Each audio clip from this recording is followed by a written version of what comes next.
Salam dəyərli izləyicilər, kanalıma xoş gəlibsiniz. Mən rus dili və ədəbiyyat müəlliməsiyəm. Əgər siz rus dilini danışıq səviyyəsində öyrənmək istəyirsinizsə, amma hardan başlayacağınızı bilmirsinizsə, o zaman birinci dərsdən, yəni əlifbadan rus dilini öyrənməyə davam edirik. Əgər belə dərs davamını istəyirsinizsə, o zaman rəy bölməsində yazın ki, müəllimə bu dərsi sevdik və ardında izah edin. Bu birinci dərsdir. Birinci dərsin mövzusu əlifbadır. Azərbaycan dili ilə rus dilinin əlifbası fərqlidir. Çünki Azərbaycan əlifbası Latın əlifbasıdır. Amma rus, yəni rus dilinin alfabeti isə Kiril əlifbası. Buna görə də bunları düz bilmək lazımdır. Rus dilində 33 dənə hərf var və 42 dənə də səs var. Əl yazma və çapları. Çapları siz üçün ekranda yazacağım. İndi isə sadəcə əl yazmanı göstərirəm. Azərbaycan dilində A hərfi və rus dilində A hərfi ikisi də eynidir. A. Rus dilindəki B hərfi belədir. Azərbaycan dilində isə bu hərfdir. B. Devam edirəm. V. G.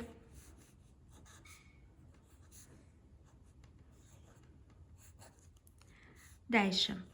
Т. Е.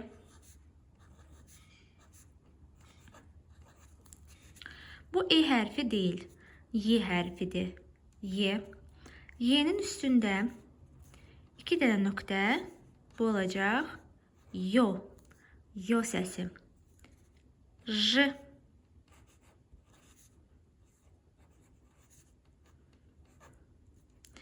Sonra Z.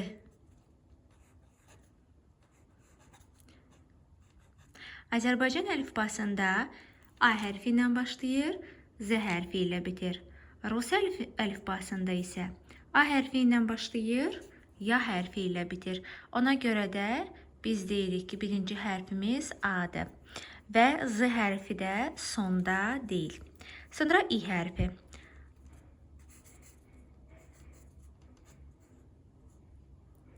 Demək, Azərbaycan U hərfi rusların İ'sidir.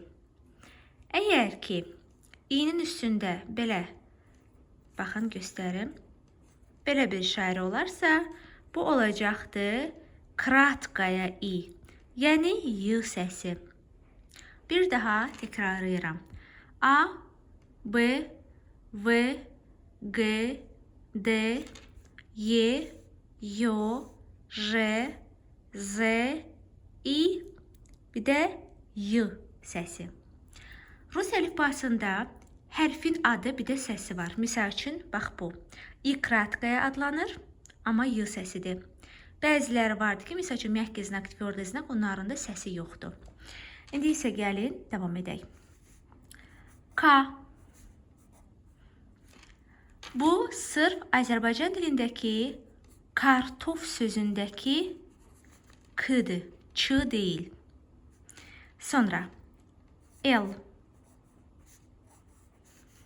M. M. Bu arada mən bunların M, L yox, sadəcə səsini deyəcəm. L, M.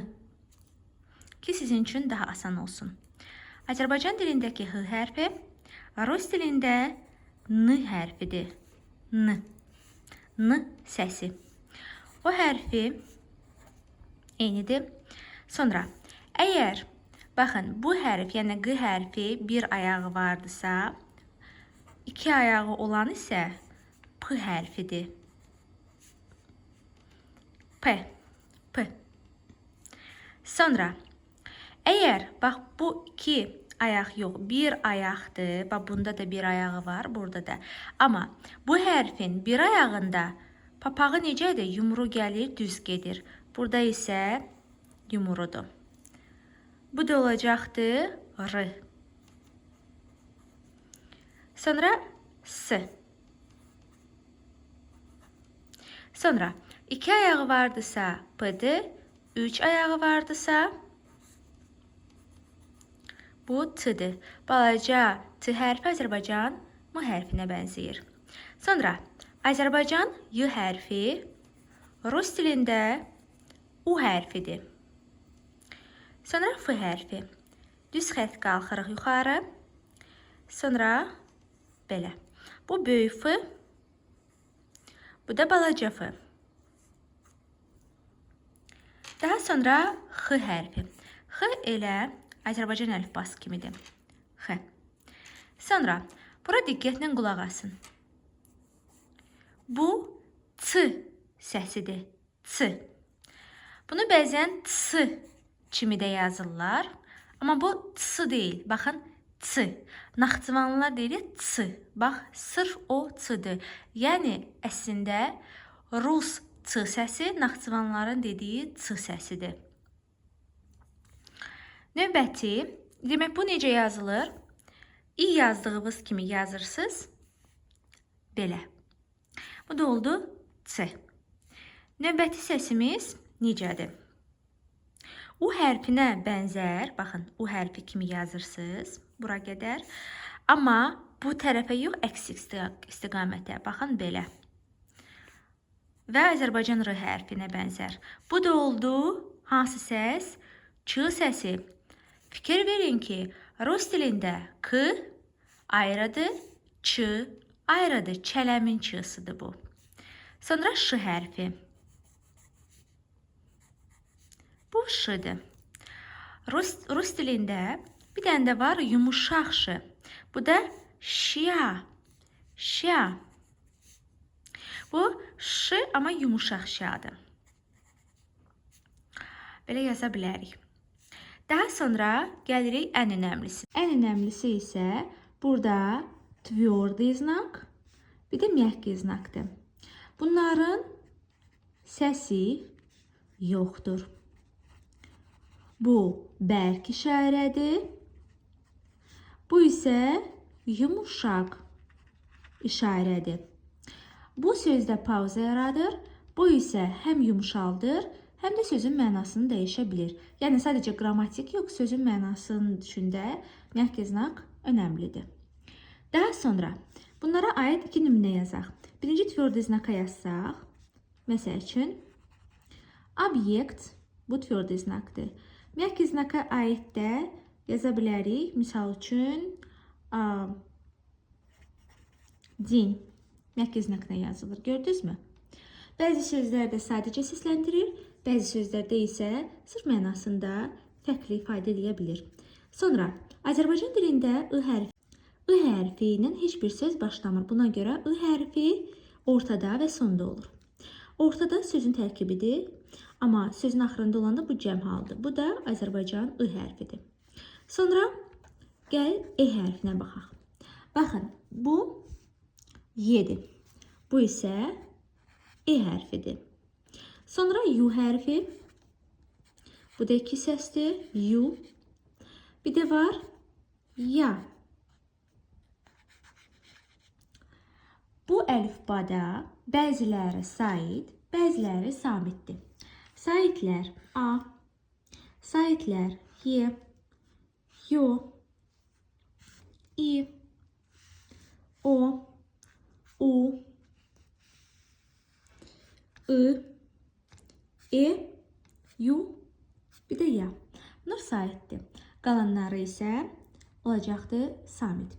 Bu əlifbada bəziləri hərfdir, bəziləri həm hərfdir, həm səsdir, həmçinin də sözdür. Yəni, bəziləri hərf səs, bəziləri hərf səs və sözdür. Bunları isə mən həm keçən dəfəki dərsimizdə, həm də ki, növbəti dərslərdə izah etmişəm. Məsəl üçün, A hərfi. Amma, lakin, bəs kimi mənaları var. Sonra, K hərfi, tərəf, gil deməkdir. Sonra var, məsəl üçün, İ hərfi, həm də deməkdir. Digər sözlərdə var. Bəs siz bunlardan hansı hərflər, hansı sözdür bilirsinizmi? Bilənlər zəhmət olmasa yazsın. Çox xahiş edirəm, əziyyətimin qarşılığı olaraq kanala abunə olmağı, like atıb rəy yazmağı unutmayın. Və özünüz də bu videonu paylaşaraq dost tanışlarınızda belə faydalı bir kanal olduğundan da xəbərdar eləyə bilərsiniz. Hər birinizin bu addımları kanalın böyüməsinə və sizlərə daha çox tələbələrə xidmət göstərə bilməmə və yardımcı olmama kömək edir. Həmçinin də əgər siz deyirsiniz ki, müəllimə, mən sizinlə rus dilini öyrənmək istəyirəm, yəni fərdi şəkildə, o zaman zəhmət olmasa 050 840 55 22 nömrəsinə ya WhatsApp-a yazın, ya da zəng eləyin. Hər kəs onlayn dərslərə qoşula bilər. Xanımlar, bəylər, işləyənlər, işləməyənlər. Yaşından asılı olmayaraq, evdən çıxmadan onlayn olaraq qoşula bilərsiniz. Növbəti dərslərə qədər hələlik.